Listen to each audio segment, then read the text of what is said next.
face à des prix de plus en plus bas, face à une PAC qui devait privilégier les éleveurs, face à une FCO qui a fermé nos frontières et obligé à vacciner, face à des bobos parisiens qui discriminent toute une profession, j'ai décidé de réagir.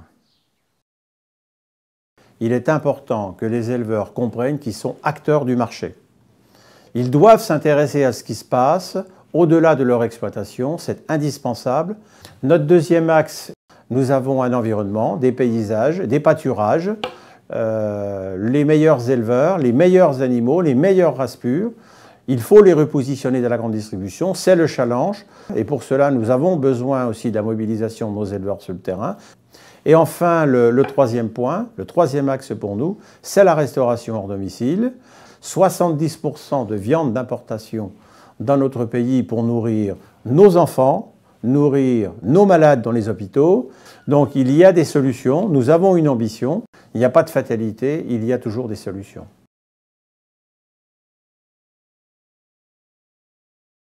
D'abord, en suivant le produit sorti de mon exploitation. Imaginez un viticulteur qui produit son vin sans s'occuper de la commercialisation. Impensable. Je ne subis plus. Je sais que ma viande est de qualité. Elle ne saurait être bradée. Partout dans le monde, notre viande est connue. Je m'impliquerai pour que de Shanghai à Johannesburg, chacun puisse la consommer. J'ai pris contact avec les hauts producteurs pour vendre mon produit. Je pense que mon produit n'est pas n'importe quel produit. Et je pense que le consommateur saurait faire la différence. J'ai imposé mon prix. Mon savoir-faire doit être identifié, reconnu et différencié des autres produits. Cet engagement, je le porte tous les jours, sur mon canton, à l'échelle nationale, en exigeant le cœur de gamme. Sur le travail du cœur de gamme, tel qu'il nous a été demandé par le national, mon département avons décidé de rencontrer toutes les enseignes de distribution afin de leur expliquer la notion de cœur de gamme et ce que l'on voulait, ce qu'on en attendait d'eux en termes de valorisation de la race allaitante. Sachant que nous, ce que l'on veut, c'est une rémunération pour nos éleveurs.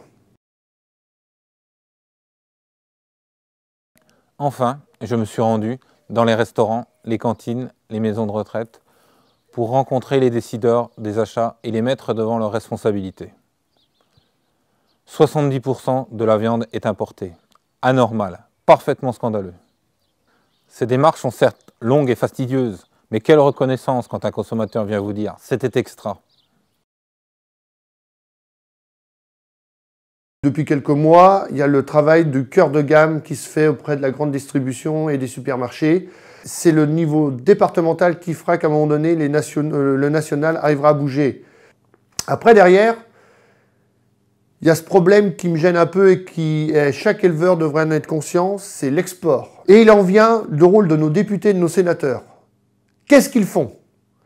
Et c'est là que nous, responsables départementaux au sein de nos sections, nous devons faire le job.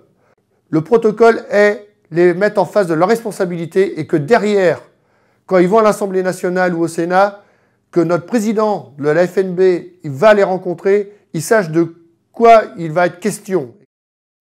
Je suis éleveur, je garde ma valeur, à nous d'être acteurs.